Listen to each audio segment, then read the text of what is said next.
अस्सलामुअलैकुम वरहमतुल्लाहि वबरकातुह। नाज़रीन किराम,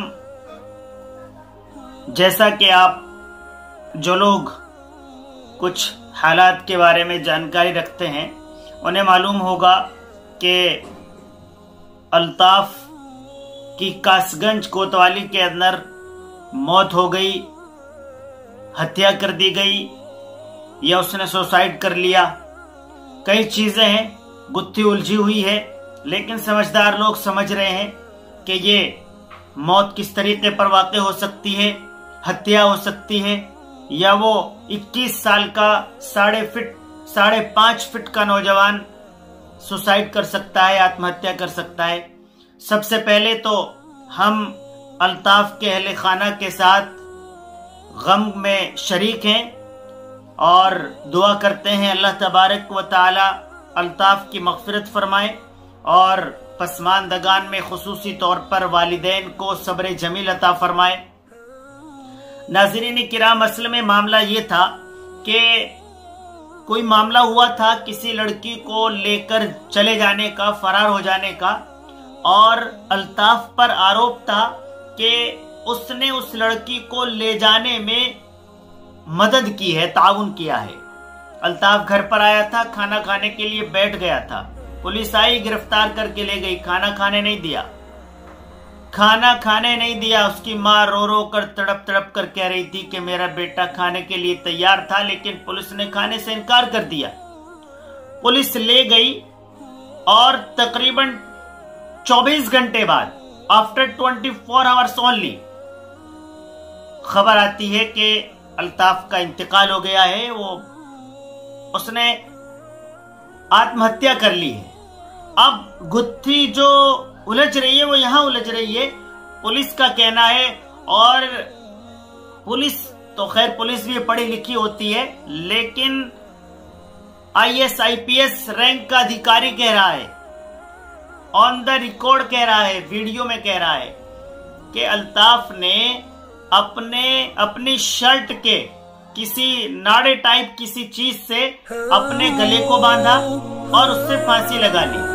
चलो मान लेते हैं फांसी लगा ली होगी, लेकिन समझने की बात इसमें यह है कि दो चीजें होती हैं, एक टॉयलेट होता है, एक बाथरूम होता है। टॉयलेट की जो टंकी होती है वो बहुत ज्यादा नीचे होती है। बनता तो ये भी नहीं कि कोई आदमी बाथरूम की टंकी में किसी चीज को बांधकर फांसी लगा ले, क्योंकि वो भी आदमी के जिस्म और बॉडी से ऊपर नहीं होती है। तो फिर वो टॉयलेट की टंकी जो 1 से 2 फीट के बीच होती है, 1.5 फीट, पौने 2 फीट, 2 फीट ज्यादा से ज्यादा होती है, उसमें कैसे एक 5.5 फीट का आदमी अपने गले में कोई चीज बांधकर और उसमें टंकी में बांधकर कैसे फांसी लगा सकता है? ये IAS IPS तो बहुत दूर की बात है। जो आवाम है, जो आम लोग हैं, जो कुछ भी समझ रखते हैं, थोड़ी ही समझदारी रखते हैं, वो समझ सकते हैं कि किस तरीके पर उसमें फांसी लगाई जा सकती है। तो यहाँ एक सवालिया निशान बन रहा है कि एक नौजवान शख्स ने 1.5-2 फीट की टंकी, जिसको बाकायदा जो हमारे मीडिया कर्मी है उन्होंने जाकर उसकी पड़ताल की है, उसे देखा है, उस टॉयलेट के अंदर तक पहुंचे हैं, और कुछ लोगों को अंदर जाने नहीं दिया तो उन्होंने बाहर से उसकी पैमाइश की है, वही 1.5 से 2 फीट का एरिया उसका आ रहा है। कैसे अल्ताफ फांसी लगा सकता है? उसके बाद उसके वालिद ग्रामी ने बयान जारी किया, मीडिया को बताया कि मेरे बेटे ने कोई आत्महत्या नहीं की है, बल्कि उसकी हत्या कर दी गई है। किस तरीके पर उसे ले गए थे और किस तरीके पर उसे टॉर्चर किया गया, उसकी बुआ ने बताया किस तरीके पर उसके सर में एक बहुत ज्यादा गहरा जख्म हो गया था, दोनों तरफ से सूजा हुआ था, पैर सूजा हुआ था, इस तरीके की चोट भी थी, और उसकी माँ रो रो कर तड़प तड़प कर बयान दे रही है कि मेरा बेटा आत्महत्या नहीं कर सकता, उसके साथ ये जुल्म हुआ है, ज्यादती हुई है। और ये कोई अचंभे की बात भी नहीं है। इसके अलावा भी पुलिस कस्टडी में या पुलिस के जरिए हमारे उत्तर प्रदेश के अंदर बहुत सारी हत्याएं हो चुकी हैं।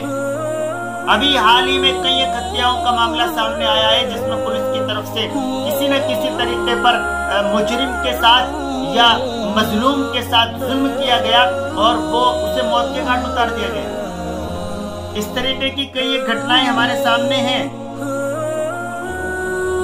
अब इसमें एक चीज और आ रही है कि उसके वालिद ग्रामी एक दिन पहले तो बयान देते हैं कि मेरे बेटे के साथ ये जुल्म हुआ है और उसने आत्महत्या की है, तो उसने उस पर जुल्म किया है पुलिस ने और पुलिस ने उसकी हत्या कर दी है। लेकिन 24 घंटे के बाद वालिद ग्रामी के साथ क्या बात हुई है, क्या उस पर प्रेशर किया गया है, वो अपने बयान से पलट रहे हैं, एक अलग मामला है। लेकिन इसके जो पुलिस है, उत्तर प्रदेश पुलिस, इसके अलावा भी कई एक मामलों में कटघरे में खड़ी नजर आ रही है। इस मामले में भी ये एक जांच का विषय है। इसमें पुलिस पर के लिए भी जो इसके अलावा एजेंसीज हैं उनको जबरदस्त तरीके से जांच करनी चाहिए और पुलिस कहां पर जुल्म कर रही है इसको पकड़ में लाना चाहिए। इसके अलावा एक दूसरी शक्ल और दूसरी सूरत और है हमारे उत्तर प्रदेश के अंदर। हमारे मुल्क का संविधान है, आर्टिकल 15 और आर्टिकल 25, ये हमें समानता का अधिकार देते हैं। पूरे मुल्क के अंदर बराबरी है आर्टिकल के एतबार से, संविधान के एतबार से, आइन के एतबार से। कोई न किसी मजहब के एतबार से ऊपर नीचे की हैसियत रखता है, न जाति के एतबार से, न इलाके के एतबार से, न नस्ल के एतबार से, न ज़बान के एतबार से। संविधान के दायरे में कश्मीर से कन्याकुमारी तक, मशरिक से मगरिब तक, शुमाल से जुनूब तक सब बराबर है हमारे मुल्क के अंदर। तो फिर ये दोहरा मापदंड कैसे किया जा रहा है? दो चीजें हैं, एक तो सरकारी तौर पर किस तरीके पर कुछ लोगों की मदद की जा रही है और कुछ लोगों को इग्नोर किया जा रहा है। एक दूसरी चीज और है, कुछ लोगों के लिए तो मैं किसानों के खिलाफ नहीं हूँ, किसान मेरे भाई हैं और मैं पूरा समर्थन में हूँ, लेकिन और जो जुल्म किसानों पर हुआ है मैं उसके सख्त तरीन खिलाफ हूँ। उसके खिलाफ भी मैंने बातचीत की थी कि जुल्म नहीं होना चाहिए, हमारे किसान भाइयों के साथ ज्यादती नहीं होनी चाहिए। लेकिन लखीमपुर में जब हमारे किसान भाइयों के साथ ज्यादती होती है तो एक होड़ लग जाती है। नेता पहुंचने में, ये साबित करने में कि मैं सबसे पहले पहुंचा हूं, अपनी तमाम तर कोशिशें सर्फ करते हैं। प्रियंका गांधी जी किस तरीके पर रात को निकल पड़ती हैं, अखिलेश यादव जी तमाम पूरे दल बल के साथ निकल पड़ते हैं और पूरे नेता जितने भी विपक्ष के नेता हैं वो तमाम अपनी ताकत इस बात पर सर्व कर देते हैं कि कौन पहले लखीमपुर पहुंचता है और फिर इनामात के और उनके लिए बहुत सारी चीजों के ऐलानात की होड़ लग जाती है। मैं नहीं कहता ये गलत है, बिल्कुल सही है, होना चाहिए। जिसका घर से चला गया उसे अगर आप 50 लाख 40 लाख 1 करोड़ रुपए दे रहे हैं तो आप उसकी जिंदगी नहीं लौटा रहे हैं, लेकिन ये है कि आप जिस पर जुल्म हुआ है उससे उसकी ढारस बंधा रहे हैं, उसकी हिम्मत बढ़ा रहे हैं, आप उसके पास पहुंच रहे हैं, यही उसके लिए एक अच्छी चीज है। लेकिन इसमें जो दोहरा मापदंड है इस पर गौर करने की जरूरत है। जो विपक्ष के नेता हैं और पूरे मुल्क के अंदर अपने आप को सेकुलरता का एक ठेका लिए हुए हैं, वो लोग कैसे एक तरफ पूरे जबरदस्त तरीके से पर अपनी ताकत लगाते हैं और दूसरी तरफ वो कहीं नजर नहीं आते हैं, कम से कम नजर आते हैं या बस नामचारे से ट्यूट करने को भी काफी समझ लेते हैं।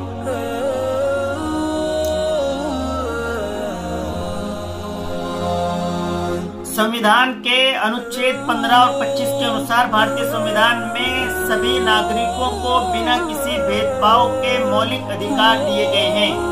आर्टिकल 15 के मुताबिक राज्य किसी भी नागरिक के साथ जाति, धर्म, लिंग, जन्मस्थान और वंश के आधार पर भेदभाव नहीं कर सकता है। और कैसे हो रहा है ये आप समझ सकते हैं। लखनऊ में एप्पल फोन के मैनेजर विवेक तिवारी की पुलिस कांस्टेबल प्रशांत चौधरी द्वारा की गई हत्या। मुख्यमंत्री ने विवेक तिवारी की पत्नी कल्पना तिवारी से तुरंत मुलाकात की और कल्पना ने कहा कि सीएम योगी से मिलने के बाद हमारे हौसला और सरकार पर विश्वास बढ़ा है। ये भी हत्या पुलिस कांस्टेबल द्वारा हुई है तो सीएम योगी आदित्यनाथ ने बजाते खुद स्वयं खुद जाकर मृतक की पत्नी से मुलाकात की और पत्नी ने भी फिर कहा है कि हमें इससे हिम्मत मिली, हौसला मिला है। उत्तर प्रदेश सरकार की तरफ से 40 लाख का मुआवजा तुरंत परिवार को सौंपा गया, जिसमें मृतक विवेक तिवारी की पत्नी कल्पना तिवारी को 25 लाख और छोटी बेटी को 5 लाख का चेक दिया गया था तथा बाकी बड़ी बेटी प्रियांशी तिवारी को दिया गया। विवेक तिवारी की पत्नी कल्पना तिवारी को लखनऊ नगर निगम में ओएसडी के पद पर नियुक्त पत्र विवेक की 13वीं पर मुख्यमंत्री डॉक्टर दिनेश शर्मा के साथ कैबिनेट मंत्री आशुतोष टंडन तथा महापौर संयुक्त भाटिया ने अपने आवास पर जाकर ये पत्र प्रदान किया। साथ में लखनऊ में घर तथा विवेक तिवारी के बच्चों को राज्य सरकार द्वारा जीवन भर शिक्षा की व्यवस्था कराई गई। ये भी एक पुलिस कांस्टेबल द्वारा हत्या हुई है और अल्ताफ भी पुलिस कस्टडी के अंदर इंतकाल कर गया है। गोरखपुर में कानपुर के व्यापारी मनीष गुप्ता की पुलिस द्वारा हत्या की गई। बाद में मुख्यमंत्री ने तुरंत मनीष की पत्नी मीनाक्षी गुप्ता से मुलाकात की और कहा कि वे बहुत हद तक उनके दिए आश्वासन और कार्रवाई से संतुष्ट हैं। मुख्यमंत्री बजाते खुद मुलाकात कर रहे हैं। मीनाक्षी तिवारी को 40 लाख की आर्थिक सहायता व कानपुर डेवलपमेंट अथॉरिटी में ओएसडी पद की सरकारी नौकरी दे दी गई। अखिलेश यादव ने भी 20 लाख की मदद की और तमाम दलों के नेता जाकर मीनाक्षी से मिले। माननीय अखिलेश यादव जी। तीसरे नंबर पर आगरा में पुलिस की हिरासत में सफाई कर्मी अरुण वाल्मीकि की मौत हो गई। योगी सरकार ने 10 लाख का मुआवजा दिया और परिवार के एक व्यक्ति को सरकारी नौकरी का आश्वासन। प्रियंका गांधी भी गई, परिवार को गले लगाई। अखिलेश यादव ने 10 लाख दिए और सरकार से 2 करोड़ का मुआवजा देने की मांग की। माननीय अखिलेश यादव जी। कासगंज में पुलिस कस्टडी में अल्ताफ की पीट कर उसको मार डाला गया, हत्या कर दी गई। ना मुख्यमंत्री मिले, ना प्रियंका गांधी जी, अखिलेश, ना इनके मुस्लिम नेता मिले, न किसी ने कोई देने का आश्वासन या दिया। बस एक ट्वीट या फेसबुक पर पोस्ट करने को ही काफी समझ लिया। सरकार ने परिवार को 5 लाख का मुआवजा देने का आश्वासन दिया और पिता से बयान पर अंगूठा लगवा लिया। 3 फीट पर लगी उस टोटी पर ये लड़के ने किस तरीके पर हत्या कर ली, ये समझ से बहुत दूर की बात है।